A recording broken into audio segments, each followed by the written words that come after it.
Sababu gani zinaifanya falme ya Kiarabu ishupalie vita dhidi ya Iran?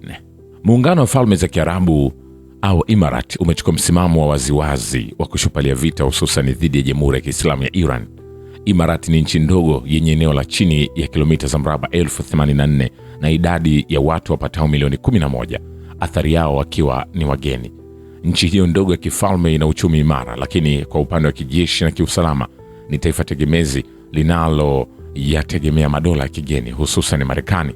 Pamoja na hayo, licha ya changamoto ambazo serikali ya Imarat imekubaliana nazo katika miaka ya hivi karibuni kupitia mikwaruzano iliyozuka baina yake na Saudi Arabia juu ya suala la kujijengea satua na ushawishi katika ulimwengu wa Kiarabu na katika nchi za bara la Afrika, na baina yake na Iran katika uga wa eneo la kijiografia, Abu Dhabi imeshirikiana pia na Washington na Tel Aviv katika vita vya kichokozi vya siku 40 vilivyoanzishwa na Marekani na utawala wa Kizayuni dhidi ya Jamhuri ya Kiislamu ya Iran. Hivi karibuni imeripotiwa kuwa muungano huo wa falme za Kiarabu umeiomba Marekani ianzishe tena vita dhidi ya Iran, na serikali ya Abu Dhabi kwa upande wake itagharamia vita hivyo kifedha. Kwa hiyo suala linalojitokeza hapa ni sababu gani zinaifanya Imarat ishupalie vita dhidi ya Iran? Inavyoonekana kuna majibu mawili yanayoweza kutolewa kwa swali hili. Jibu la kwanza ni kwamba Imarat inafuata zaidi mdundo wa ngoma ya Israeli, yaani inavyohisi nchi hiyo. Umuhimu wake kwa utawala wa Kizayuni ni mkubwa kuliko umuhimu wake kwa Marekani.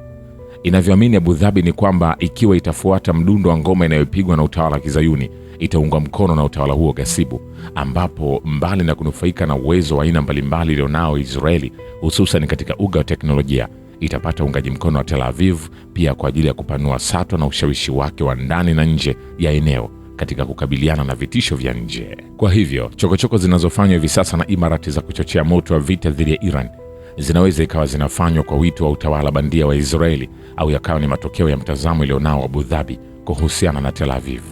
Lakini jibu la pili linahusiana na hisia za uelewa ilizonazo Imarat kwa nafasi na maslahi yake. Katika miongo ya karibuni, nchi hiyo ndogo ya Ghuba ya Uajemi imezidi kuwa mpenda makuu na yenye matarajio makubwa katika uga wa sera zake za nje kwa sababu ya msururu au mambo yaliyotokana na ukuaji mkubwa wa uchumi wake. Kuhusiana na hilo, Imarat ishakwaruzana na Saudi Arabia katika nyuga tofauti. Ilichukua hatua dhidi ya Qatar mwaka 2017, ikavutana pia na Uturuki, na imekuwa ikirudia mara kwa mara madai ya ardhi ya umiliki na wa visiwa vya Iran. Hivi sasa pia inavyoonekana Imarat ni kwamba wameshiriki katika vita dhidi ya Iran, na lengo ni kupata fursa kufuatilia madai yake ya ardhi kwa uungaji mkono wa Marekani na utawala wa Kizayuni. Lakini nukta yenye umuhimu hapa ni kwamba Imarat inafanya makosa ya kimahesabu na inatokwa na ufahamu potofu kwa kudhani kwanza itaweza kupata maslahi yake kwa kutegemea ubavu wa utawala wa Kizayuni, wakati Israeli yenyewe haina uwezo wa kufanikisha maslahi yake bila msaada na uungaji mkono wa Marekani. Lakini pili ni kuwa Israeli ni utawala unaochukiwa mno katika eneo la Asia Magharibi na duniani kote, na kwa hiyo kuongeza ushirikiano wa Imarat na utawala huo wa Kizayuni kutaifanya Abu Dhabi nayo pia ichukize katika eneo hili. Ni muhimu pia kuashiria hapa nukta hii kwamba endapo Jamhuri ya Kiislamu ya Iran itaamua kutoa jibu kali kwa Imarat, uwezo wa kiusalama wa nchi hiyo ni dhaifu kiasi ambacho kwamba hasara itakayopata itakuwa kubwa mno. Vilevile Iran imezindua rasmi mfumo mpya wa udhibiti wa usafiri wa majini katika mlango bahari wa Hormuz. Press TV imebaini kuwa kwa mujibu wa utaratibu huo mpya, meli zote zinazokusudia kupita katika mlango bahari huo zitapokea barua pepe kutoka anwani rasmi ambayo ni info@pgsa.ir ikieleza kwa kina kanuni na taratibu za kuvuka eneo hilo. Meli zinatakiwa kurekebisha uendeshaji wao kwa mujibu wa mfumo huu na kupata kibali cha kabla ya kuvuka mlango bahari wa Hormuz, ambao ni miongoni mwa njia muhimu zaidi duniani za kusafirisha mafuta. Hatua hii ambayo imeelezwa kama mfumo wa utawala wa kimamlaka sasa inatumika kikamilifu katika mlango bahari wa Hormuz, eneo linalokadiriwa kupitisha takriban 20% ya mafuta yote yanayouzwa katika soko la kimataifa. Vikosi vya ulinzi vya Iran vimeuweka mlango bahari wa Hormuz chini ya udhibiti mkali kwa kuzuia meli zote zinazoonekana kuwa na uhusiano na Marekani au Israeli. Kufuatia vita vya kichokozi vilivyoanzishwa na tawala hizo mbili hasimu dhidi ya Jamhuri ya Kiislamu tarehe 28 Februari, Teherani awali ilionyesha nia kurejesha ufunguzi wa mlango bahari huo baada ya Marekani na Israeli kukubali kujumuisha Lebanon katika makubaliano ya kusitisha mashambulizi yanayosimamiwa na Pakistan, ambayo yalisaidia kusimamisha vita vya siku 40 dhidi ya Iran. Hata hivyo, Irani zilitangaza tena kufungwa kwa njia hiyo ya maji baada ya Marekani na Israeli kutoheshimu masharti ya kusitisha vita. Muswada wa sheria unaoendelea kujadiliwa katika bunge la Iran unalenga kupiga marufuku kabisa meli zozote zinazohusishwa na Marekani au Israeli kupita mlango bahari wa Hormuz. Sheria hiyo pia inaweka msingi wa mfumo wa tozo kwa meli za nchi zisizo hasimu, yani zile ambazo hazihesabiwi kuwa na uadui kwa Iran. Taharuki imeongezeka kwa kasi katika siku za hivi karibuni baada ya Marekani kuzindua operesheni Jumapili iliyodaiwa kulenga kuvunja udhibiti wa Iran katika mlango bahari wa Hormuz. Vikosi vya Iran vimekuwa vikitoa maonyo ya mara kwa mara dhidi ya meli za kivita za Marekani zilizokaribia eneo hilo nyeti. Siku ya Jumatatu, jeshi la majini la Iran lilirusha makombora na ndege zisizo na rubani, yani drone, karibu na meli za kivita za Marekani kwa lengo la kutoa onyo tu.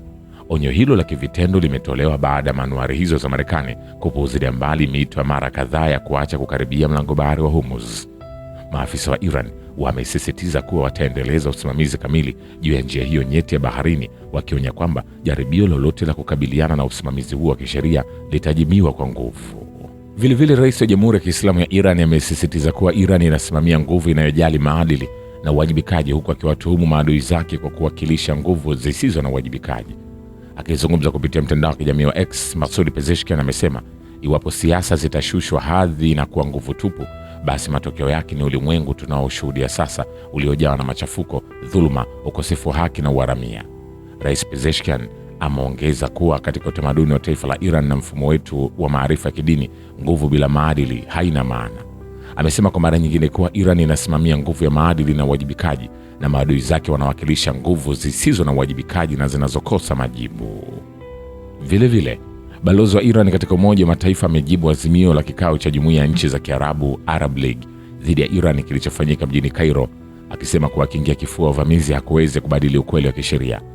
Amir Said Irvan amesema hayo katika barua aliyomwandikia Katibu Mkuu wa Umoja wa Mataifa Antonio Guterres na Rais wa Baraza la Usalama la Umoja wa Mataifa siku ya Jumatatu, akisisitiza kuwa majaribio yoyote ya kupotosha ukweli au kuwakingia kifua uvamizi ili wasiwajibishwe hayatabadili ukweli wa kisheria wake na kuwafanya wahusika wasiwe na majukumu ya kuwajibishwa kwa athari mbaya ya kimataifa za uvamizi huo.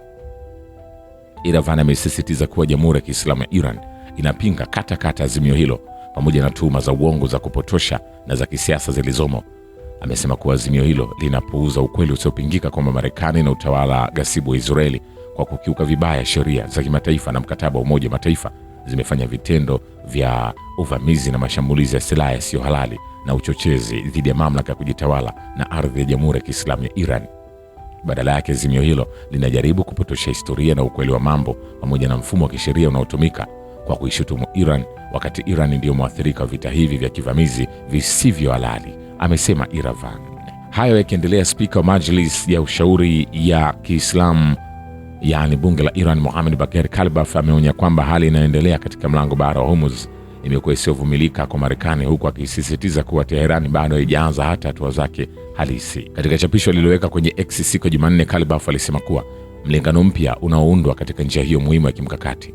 Ameongeza kuwa usalama wa meli na usafirishaji wa nishati umehatarishwa na Marekani na washirika wake kupitia kuvunja makubaliano ya kusitisha mashambulizi na kuweka mzingiro. Kalibaf amebaini kuwa bila shaka nia zao ovu zitapungua. Hayo yakiendelea, katika taarifa ya pamoja, waziri mkuu wa Israeli Benjamin Netanyahu na waziri wa ulinzi Israel Katz wamesema wamefanya operation iliyokuwa na lengo la kumwangamiza kamanda wa Hezbollah mjini Beirut. Kamanda huyo anayefahamika kwa jina la Malek Balot, na maafisa wa Israeli wamesema jeshi la anga la nchi hiyo limefanya shambulio kwenye kitongoji kimoja mjini Beirut huko Lebanon kwa mara ya kwanza tangu kusitishwa kwa mapigano wiki 3 zilizopita, likimlenga kamanda wa kikosi cha Radwan cha Hezbollah. Kwa taarifa pamoja, waziri mkuu wa Israeli na waziri wa ulinzi wamesema operesheni hiyo ilikuwa na lengo la kumwangamiza kamanda huyo aliyefahamika kwa jina la Malek. Mapema vyombo vya habari vya Israeli viliripoti kuuliwa kwa kamanda huyo, naibu wake na wapiganaji wengine kadhaa kwenye shambulio hilo. Baadaye vyanzo vya habari vya Hezbollah vimethibitisha pia kifo cha kamanda huyo kwa shirika la habari la DPA.